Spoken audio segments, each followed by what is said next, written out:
evening, world, and Facebook and YouTube and wherever you are watching this right now. My name is Edgy. Welcome to Real Talk with me. I am super pumped. Tonight I am joined on, what day is it? Monday the 11th of May. Yes. Losing track of my life. Tonight on the 11th of May, I am super excited to be joined by an Instagram friend of mine, turned Zoom friend, turned real life friend very soon as you know, social distancing stops being a thing. Roy Meredith, all the way from New York City. How are you, Roy? I'm doing really well, thank you. Excellent. What's going on?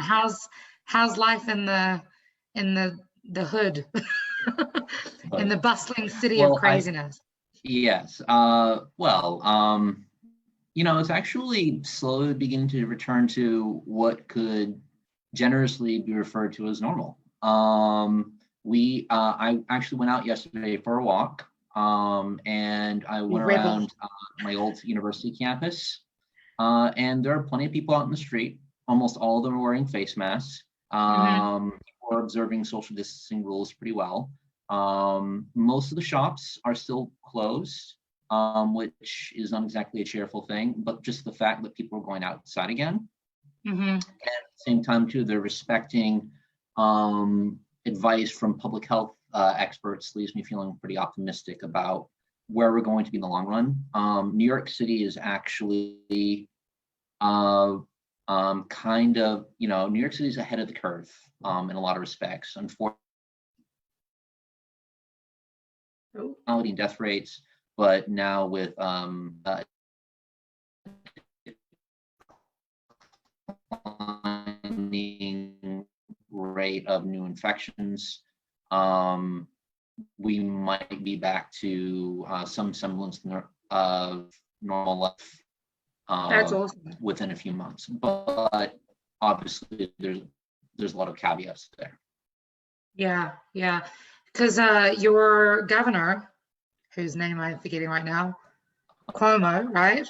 How do you feel he's dealt with the whole thing? And so here we're I have the privilege, and that's.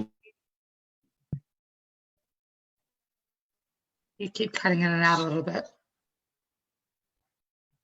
Oh, are you there? I think Cuomo has done a fantastic job. He is the model of a good statesman during the pandemic. A second.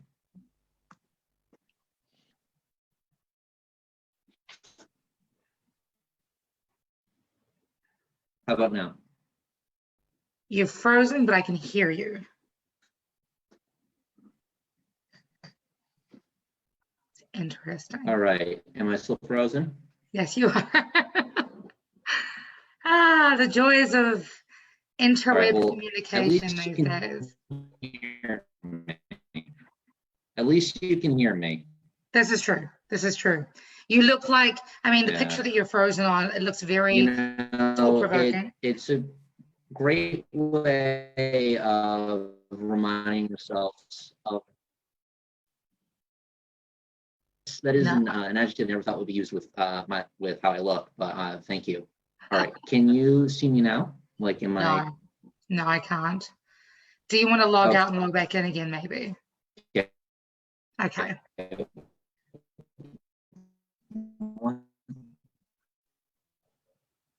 Oh, you moved. Is this working? Yes. My apologies to your audience about this. That's okay. We're all familiar with the craziness of the interwebs. I'm now here by myself talking like a crazy person, but y'all know this. So if you are tuning in, let me know in the comments where you're from, what are you doing, how is your life?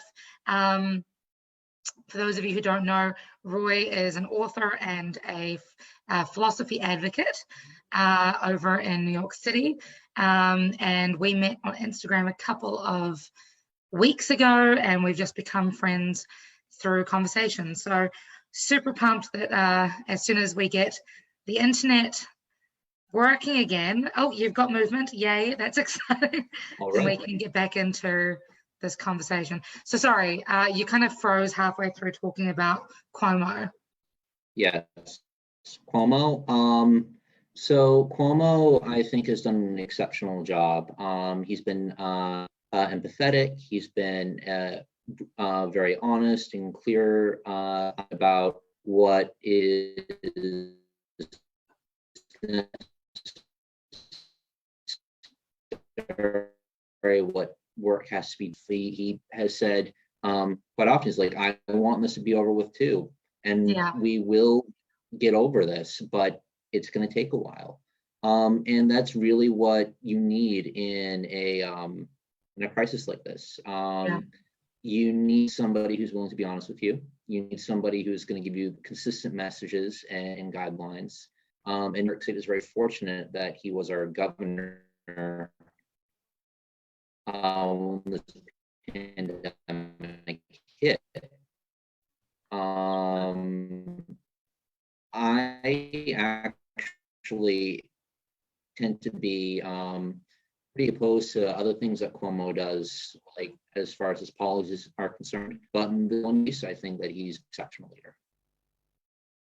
That's cool. But it's nice to be able to hear somebody who talks about being like, not, you don't have to necessarily like appreciate someone's politics to recognize the good things they're doing.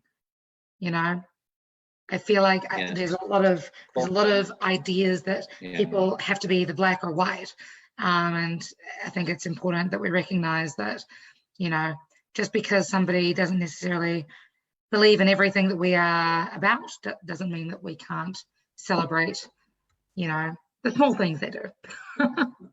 It's 100%. I mean, if you find somebody who agrees with you on everything or almost everything, then congratulations, Nicole.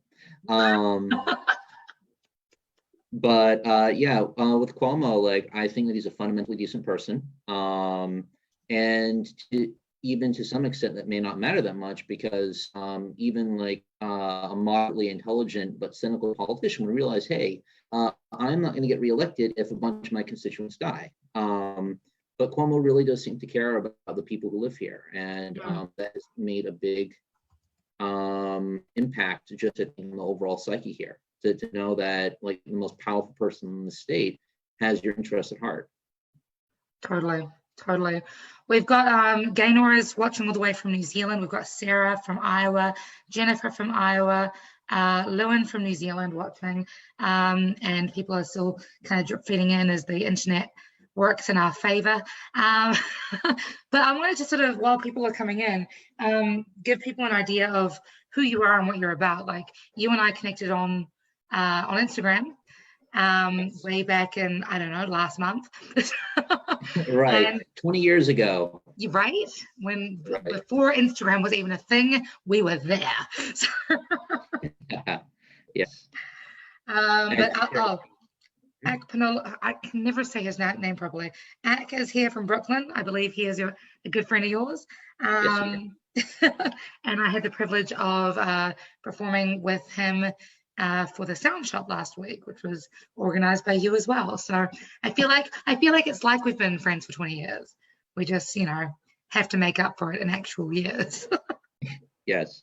You know, that's it's not always how long you've known somebody, it's what you do with the time that you've had together. Totally. So tell people about who you are. Okay, well, see, I am so obviously my name is Roy. I am a recent graduate of social work school. So I earned a master's in social work in 2019, and prior to that, I got a bachelor's in philosophy. And I currently work as a case manager for a supported housing agency.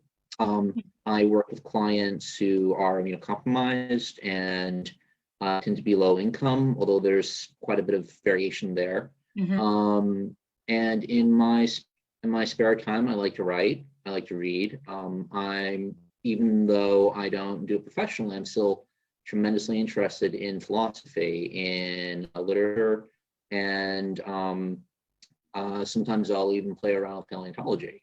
When I was a little kid, I actually wanted to be a paleontologist. And then I decided to become a filmmaker, and that didn't pan out. I ended up not liking the courses that I took on the subject when I first went to community college, and then I switched to liberal arts, and that's how I fell in love with philosophy. It really just started back in 2008, I believe, when I read a copy of Aristotle's Nicomachean Ethics. The irony in that, of course, is that I may not be pronouncing the name of that book correctly, but it's also not something you hear a lot in the street. People don't just, pepper their sense with that word. And I realized just how beautiful and comprehensive philosophy can be. It's endless rich, and when you actually go back to the roots of philosophy in ancient Greece and in classical Rome, you'll find that most philosophers who write after Socrates, the post-Socratic philosophers, they're really concerned with just practical everyday things, how to manage anxiety, how to raise your children, what is honorable conduct, and as philosophy sort of became more sophisticated over the centuries, and especially in the beginning, I think, like at least since the 19th century, philosophy started to try and keep up with developments in science. It just became paradoxically less relevant, written by philosophers that try to break down the meaning of language and symbols, and converting statements into mathematical formula, which is great. I have nothing against that, and I think that's important.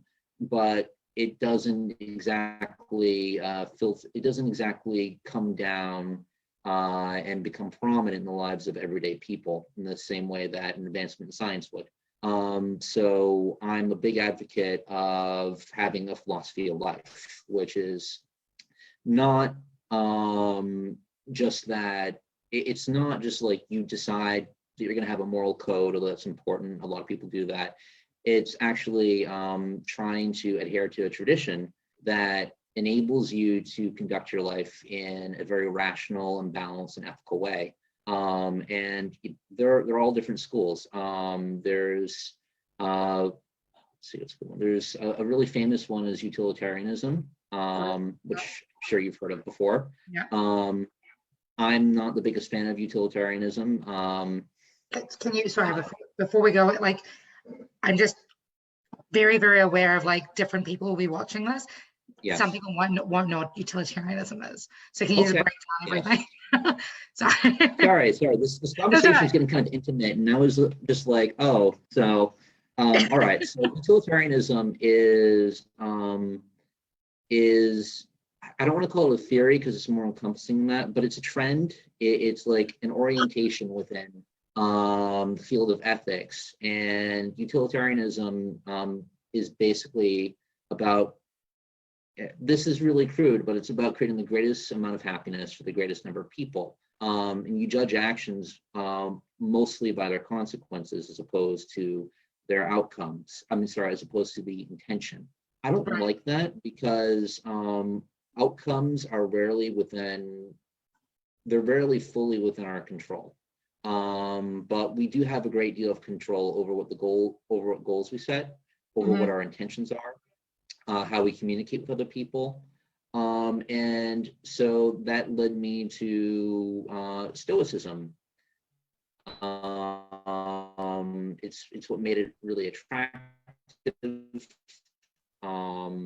And Stoicism is basically a branch of virtue ethics, which kind of got started by Aristotle. And virtue ethics is pretty simple. It's about building character. It's in the name. It's the goal of an ethical life really is, the goal of ethics, I should say, not an ethical life, is to refine characteristics that are neither, courage is considered to be a virtue, because you're not a coward. You don't run from something that makes you feel uncomfortable, but you're also not foolish. Like you don't charge into battle against overwhelming odds, knowing that it's not going to help you or your platoon. Might even endanger them more. So Stoicism is really about developing those virtues, and there are 4 within Stoicism that actually later were appropriated by Christianity. And there are courage, which we already named. Then there's practical wisdom. It's not wisdom in an esoteric sense, like just like something that sounds nice or seems to make sense, but it's more like street smarts. Like that's what the word for it in Greek, which I forgot unfortunately, means, like being able to navigate really difficult situations with grace and being able to do it nimbly. So that's practical wisdom. Then there's moderation, which of course is what makes a virtue a virtue. And then there's justice, and justice is it can be a little bit difficult to pin down, but the best definition I've seen of it in like the Stoic sense is the ability to treat people kindly, even if they have wronged you. And so those 4 cardinal virtues are not unique to Stoicism, by the way. It's not an invention of Stoicism. If you go to pretty much every literate society around the world, they'll incorporate those 4 virtues into their values. They may not play as prominent a role as others, but they're pretty universal. And I think that's a good sign that Stoicism at least understands human psychology pretty well. That's cool.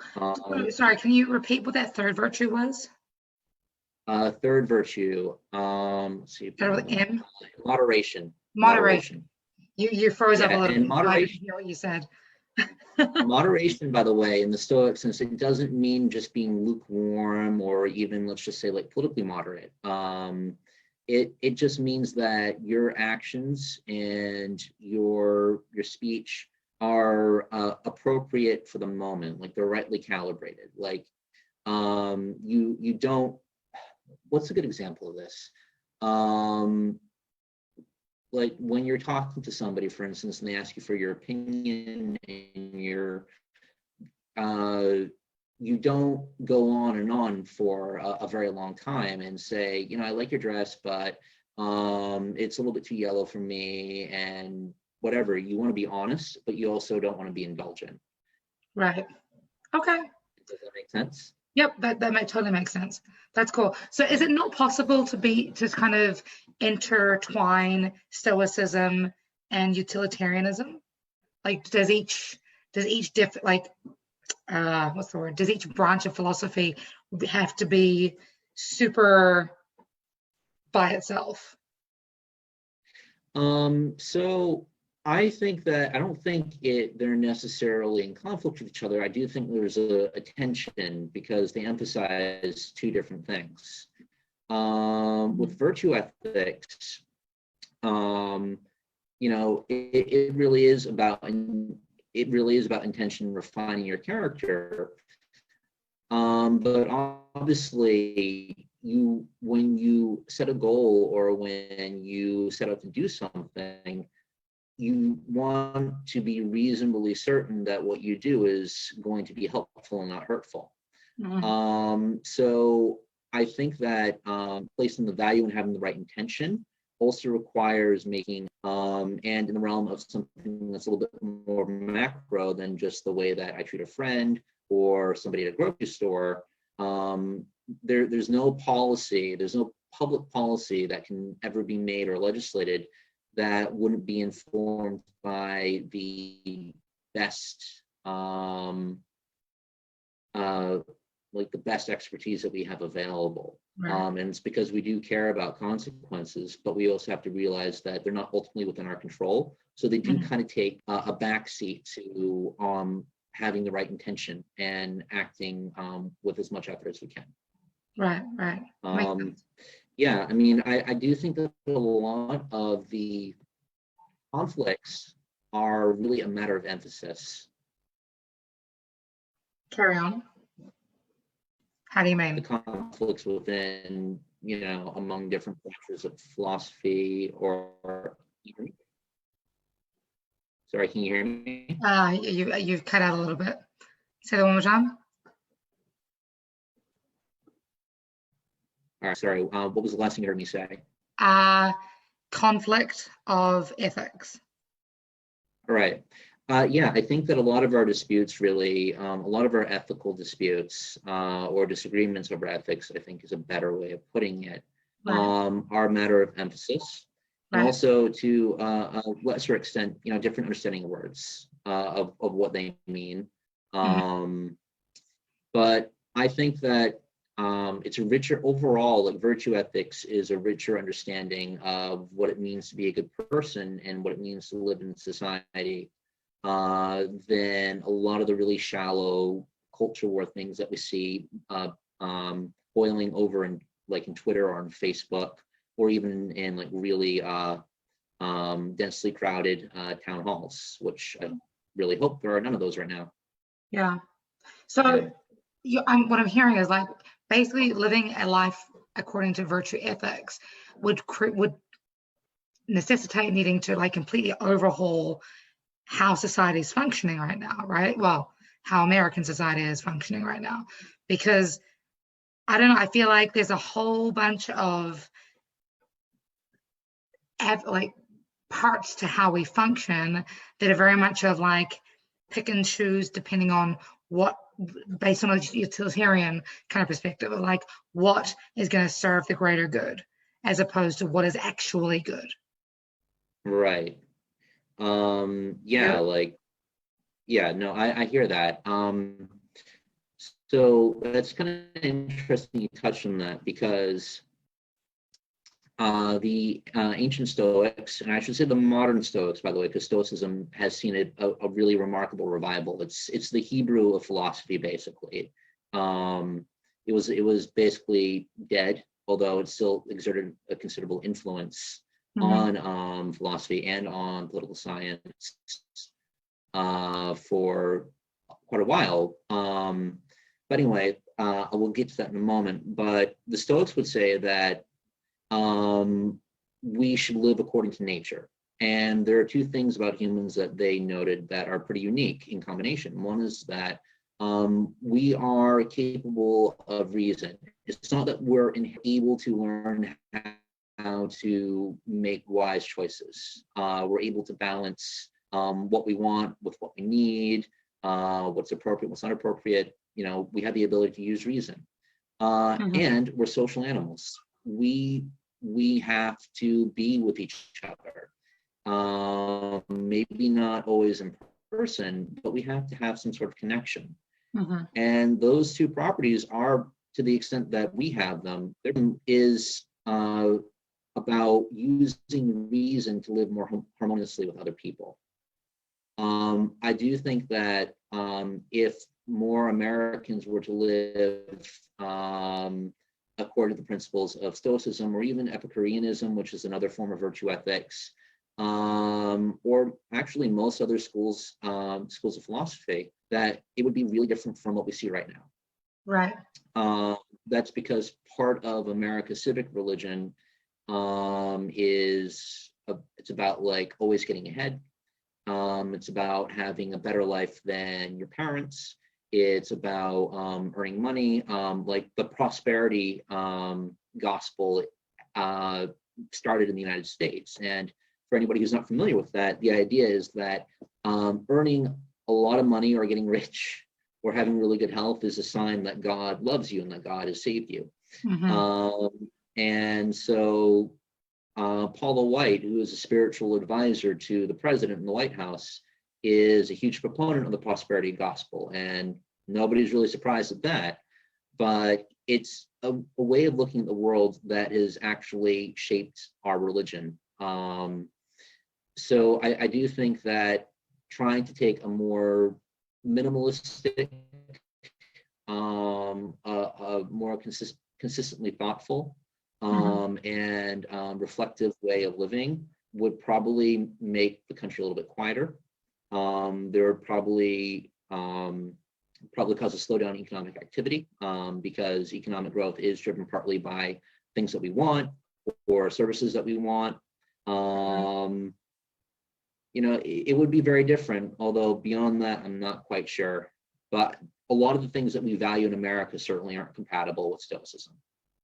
So how are you finding that, especially living in such a high density city such as New York, are you finding that there is more community that has been kind of encouraged by this pandemic? Like you see videos on YouTube and things, and on the Daily Show of, you know, communities like actually trying to connect beyond, you know, the phone call, like, you know, playing ping pong outside your 17th story window, or or having sing-alongs in your neighborhood or whatever. Are those examples that you're talking about, or are you suggesting an even deeper, like, shared food, shared gardens, shared? No, I'm not suggesting that. Stoicism, and again, other schools of virtue ethics, are really, they emphasize being practical. And to add to your comment, though, seeing that has been very inspiring. It's something that I didn't expect, but it turns out that people can care about each other enough that they're willing to endure incredible discomfort by isolating themselves to protect, like, the most vulnerable in our society. That is not something that that, at least if you follow American politics, that a lot of people would have predicted. It's certainly not something that I predicted. It's probably one of the reasons why the novel coronavirus hasn't infected or killed as many people as was originally estimated. Although obviously it's still way too high, and the crisis that we're going through is a massive failure of bureaucratic incompetence and just this disdain for expertise. But yeah, no, I do see a lot of community, even though we've been isolated. I part of that is because, in a way, it's novel. We are forced to create community in ways that we haven't before. We used to take for granted we could see our friends whenever we wanted. And now, if we want to connect with somebody, we have to do it with Zoom or with Google Hangouts or through Facebook or over the phone. And that thing that's been around for a while. Yeah, exactly. Yeah. These, as a friend of mine once remarked, he said, "Wow, these cordless phones sure are becoming popular." Yes.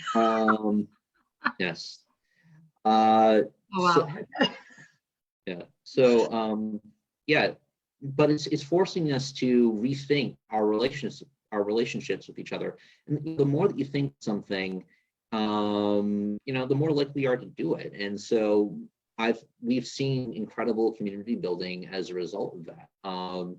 I think as well that, there are going to be some people who met each other through the internet, who will become friends in the flesh, who will become friends in person.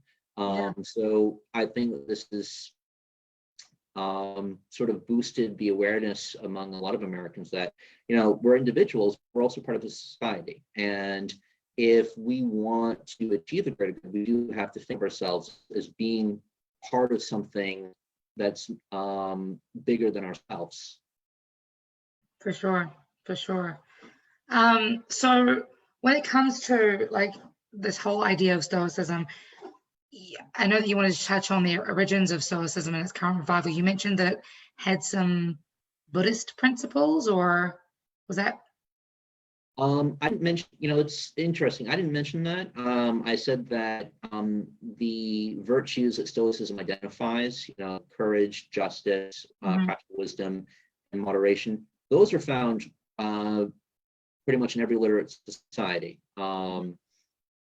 But there actually are some similarities between Buddhism and Stoicism. The first is metaphysics. Stoicism, the early Stoics really hit upon this idea that the universe is constantly in flux. They really latched on to this idea by a pre-Socratic philosopher named Heraclitus, who famously said something along the lines of, "You never step in the same river twice," because the water of the river that you step in is going to be different. And that's a very, very similar sentiment in Buddhism, which is that, everything is changing, we're dying every day. That's very similar to what we find in like the classical notions of Stoicism and also today. The other is this idea that you cannot control external things. You don't have direct control over much of what occurs in your life. In some cases, like the weather or a pandemic, you don't have any control over that at all.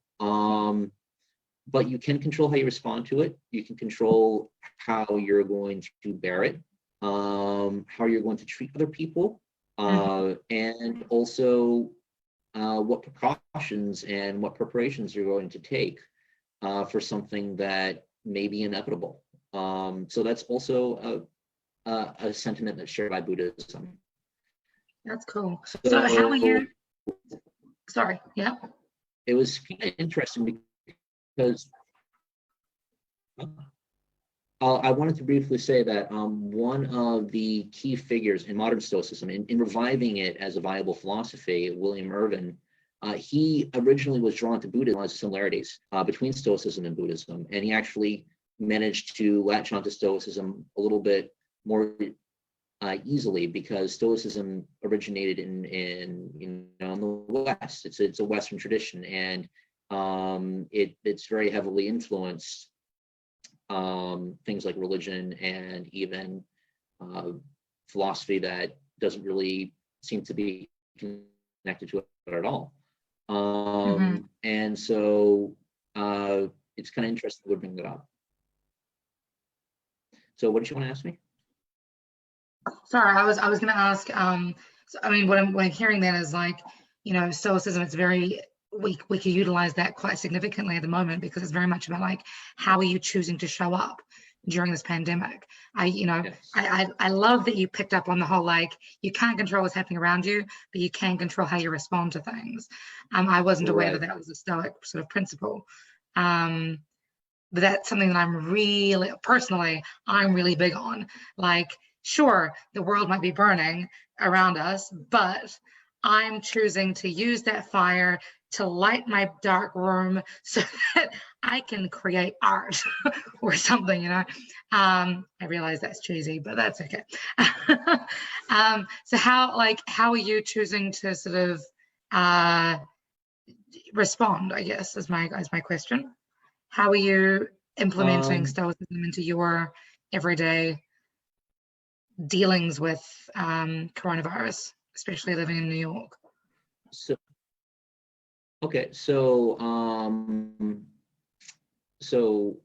one of the things that I'm able to do that not a lot of people, not everybody's able to do, is I'm able to work from home. And because I work with clients who are, they're vulnerable, they're from marginalized communities. I try to put my best effort into what I do from home. I can't help the fact that I'm not able to see them, but I can certainly control, like, if I pay attention to them while I'm talking to them over the phone, how empathic I'm being, the questions I'm asking them, and sometimes even if I'm able to connect them to resources that might assist them, like a food pantry or a relative. So, I focus again on what my abilities are. The other is I try to stay healthy. I exercise about 4 to 5 days a week. Eat nutritious food. And whenever I go out, my way of contributing to the effort against the virus is to observe social distancing rules, stay 6 feet apart from people who are not in my household, and also to wear a mask. So in the chance that I'm infecting, I don't know it, I don't spread the disease. So, you know, there's a lot. And at the same time, like, I live with another person. I reside with my girlfriend. And so I have within my control to be a kind person. And so I try to focus on how I treat the people who are close to me. Which is always a good thing. Always be kind. Always be kind. Always I'm be kind. I'm a big fan of being kind. I think being kind can be challenging sometimes if you just react in the moment. One of the I don't want to say it's a tenet, because Stoicism is not a religion. It's it's a rational way of looking at the world, and it's full of disagreements. But one of the I guess you could say tenets of Stoicism is that nobody willingly does wrong. Evil is a kind of ignorance, and the idea behind that is, whenever you do something that is unjust or injures the community that you're in, it comes back at you. It can harm you. It debases you. And if people are made aware of the fact that what they're doing is bad for them, why would they do that? And so when you learn to accept that people, at least the overwhelming majority of people, I don't think that people with like personality disorders qualify, but the overwhelming majority of people do what they think is right, that humanizes them, and you're able to talk with them, you're able to have a conversation with them, you have relationships with them, and that also helps you control your own temper. It helps you realize that you may be in their shoes one day. You may be doing something that you think is right, but is causing somebody a great deal of harm, or even just annoying them. And if you were in that situation, you would want forgiveness. You would want to deal with somebody who is kind enough to tell you respectfully that you need to change. Word. Yeah. I think one of the most enlightening some of the most enlightening conversations I've personally had have been with MAGA supporters. As a brown woman from New Zealand, being able to sort of try and understand where they come from and just identify with them a little bit to help them sort of realize that I'm human and that I have a brain and something to contribute to society. It's been, and then have them, you know, teach me a little bit about their inner workings and things. I just, you know, I'm a huge believer in understanding before you judge. And, you know, at the end of the day, kindness supersedes everything. Absolutely. That's cool. So how are you, sorry? We're so quick to judge. 1000%. So I'm currently reading a book by Pierre Hadot. It's called The Inner Citadel. And he, it's basically like an exegesis on meditations by Marcus Aurelius. And one of the things that Hadot talks about as he's sort of like breaking down these quotes and these verses from the meditations is that oftentimes when we think about something or we perceive something, we're attaching a prejudiced judgment, like an opinion to it that is not actually a property. And instinctively we might say, oh, this is bad. But it's not bad or good, it's just raining. And when you're able to separate your opinion of something, which is not always easy, it really isn't always easy, especially when other people are engaging or are causing that thing to happen, from the thing itself. First of all, it calms you down. And it also enables you to react more with grace. So that sort of leans into that virtue of wisdom that Stoics are talking about. Sorry, can I just reiterate? You said things are not necessarily good or bad. Sometimes it's just raining. You said that? Yes, I did. Raining? Right. One of my favorite quotes that I heard recently is, sorry, yeah. All right, well, So Epictetus was a Stoic philosopher who inspired a handbook that was composed by one of his students, which translated into English is just called The Handbook. And he was really funny. He had been through a lot in his life. He was a slave who had been tortured and then freed. And so he had a very sardonic wit. The ship sank. What happened? The ship sank. And so the idea is that even with really tragic things, it's important to separate what our feelings are about them from what has actually happened, because then we're able to look at it more calmly. One of my favorite sayings is, some people can dance in the rain while other people just get wet. I've got no idea. It's on some motivational speech to listen to in the morning. You what? Oh, I've lost you. Right. Oh, are you there? Okay. Well, sorry, what did you say? I like that. Yeah. It's one of my, I don't know, I feel like that sort of ties in really nicely. I like that quote. Yeah. I'll have to find out who says it, but some people can dance in the rain while other people just get wet. Makes me very happy inside. Right.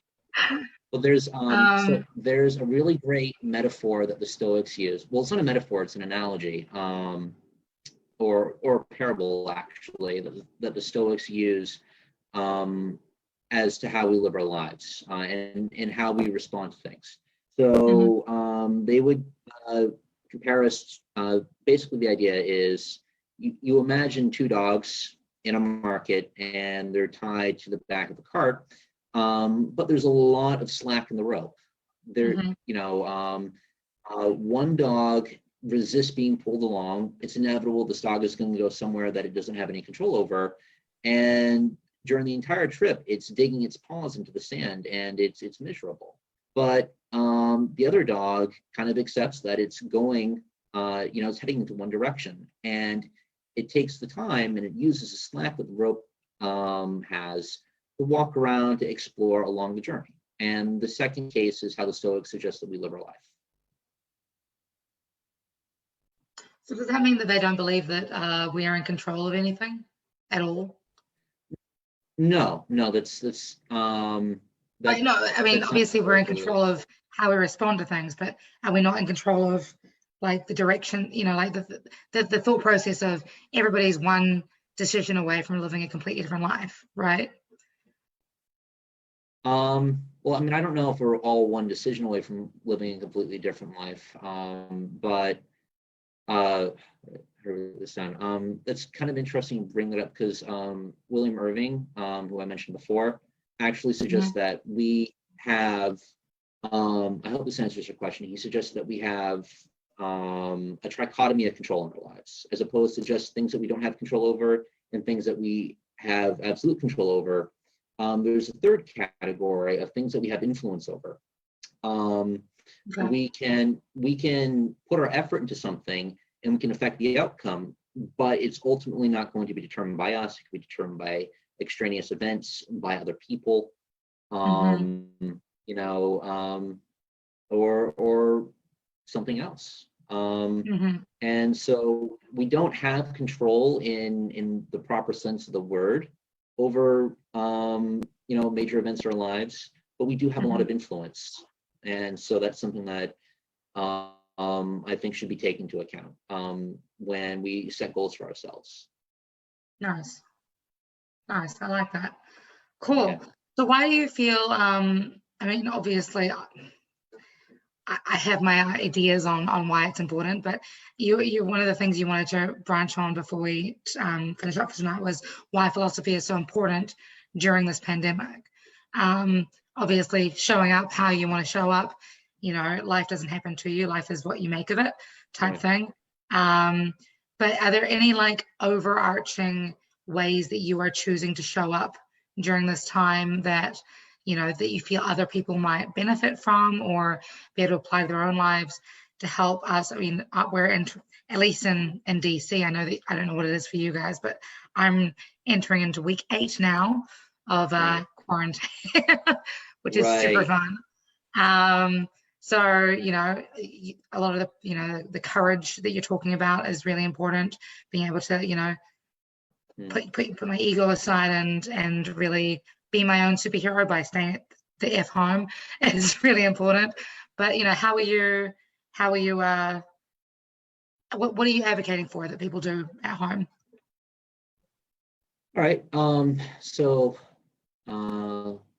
why I think philosophy is important right now is the short answer is that it's always important because we have to prepare for things that you know, that can cause us a great deal of suffering or harm, or on the other hand, they can bring us an unexpected benefit. And like the hypothetical that I would pose is, well, the question that I would pose is, wouldn't it be nice if you had like some broadly applicable handbook, or would it you just prefer to make it up as you go along?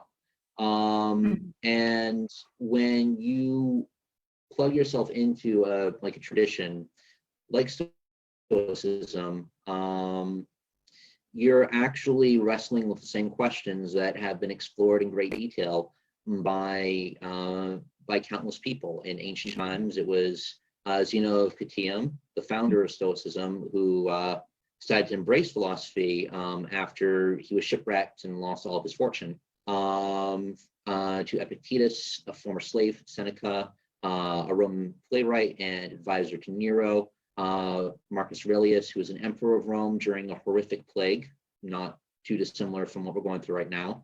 And in modern times, people like William Irving and Massimo Piglucci, like, you're able to get advice or at least some comfort that you're not alone in this when you plug yourself into that kind of a tradition. So it creates a feeling of solidarity.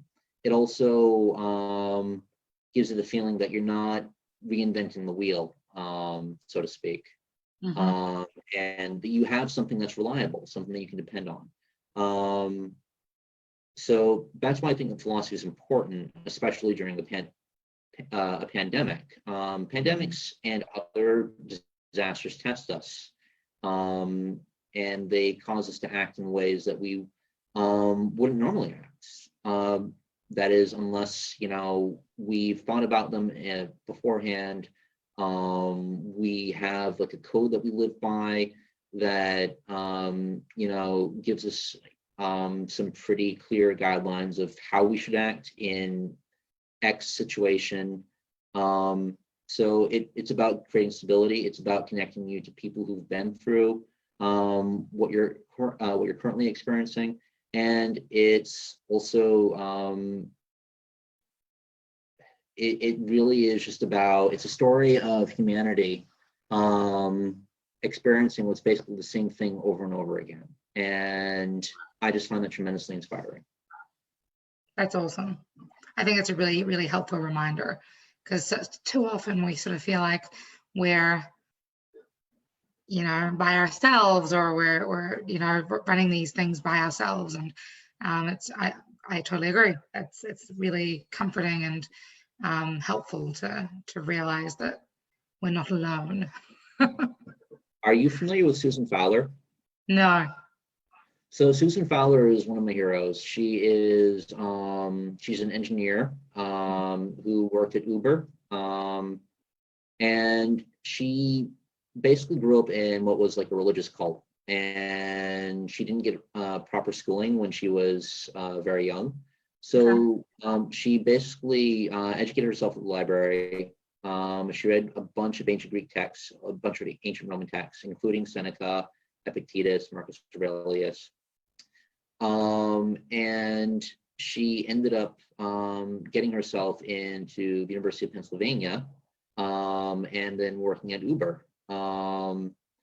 And she was the one who actually ended up bringing down the CEO of Uber because of the company's inaction.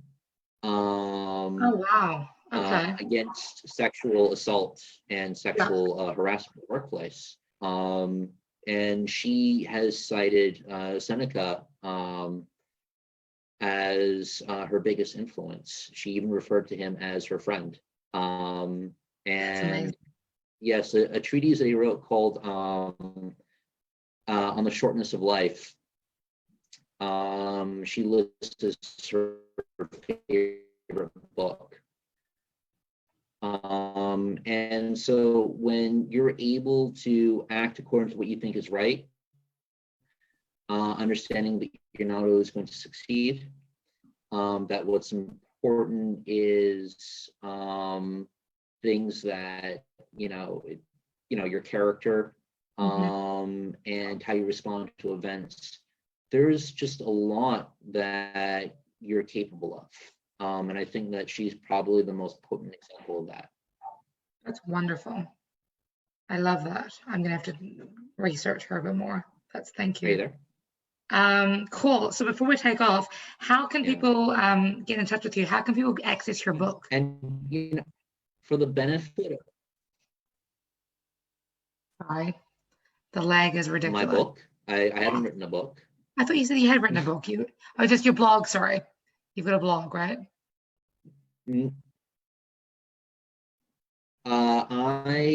I've written at Quillette. Quillette is an online. I don't want to call it a news site, but it's an online magazine for mostly for academics who like to write for a broad audience on issues that are considered taboo to talk about, or how else would I explain it? They tend to be pretty heterodox. But Quillette has published 2 articles I wrote. The first one was pretty long and probably the more technical one. And it's called Gambling in a Time of Despair. And it's about how structural changes in the United States have made people more vulnerable to developing gambling addiction.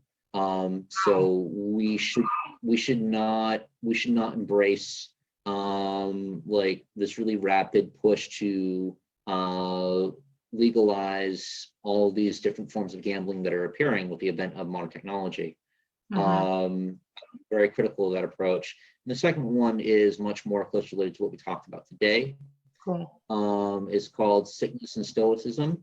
That was published about a month ago on Quillette.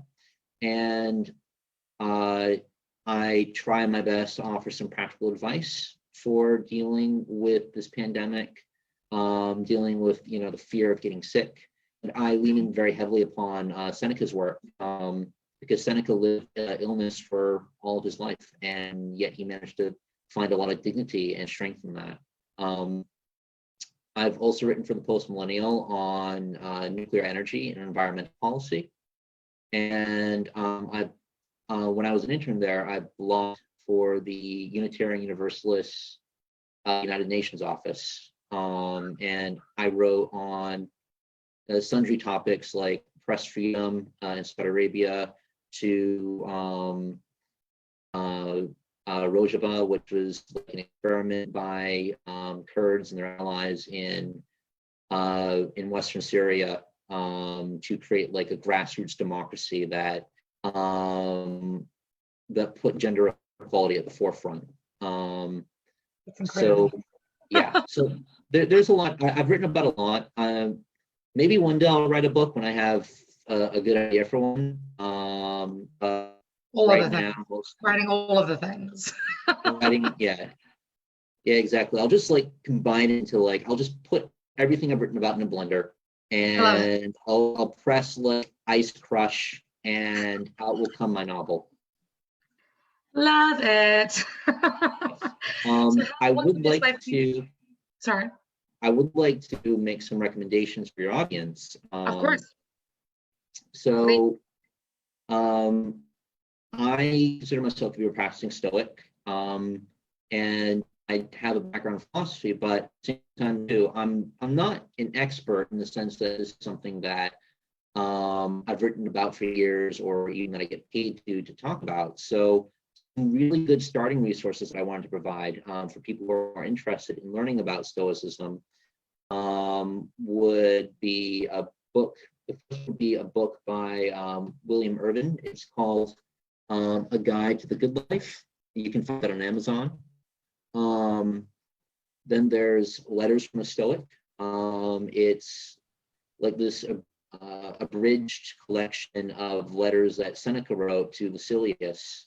And I read them all the time. Like the past couple of weeks I've been occupied learning French, but I generally like read at least one letter by Seneca every day and try to reflect on it, because it's just so close to home.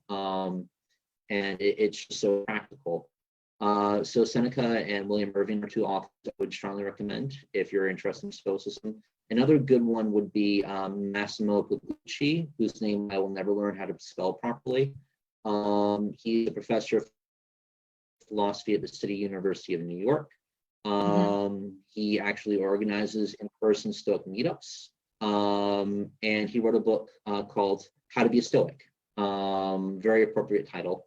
And the final recommendation I would make is The Obstacle is the Way, which is written by Ryan Holiday, who is just phenomenal at taking, like, concepts that might seem kind of archaic and actually giving examples of how they can be applied using figures from like the 19th or 20th century. So those are my recommendations. Yes.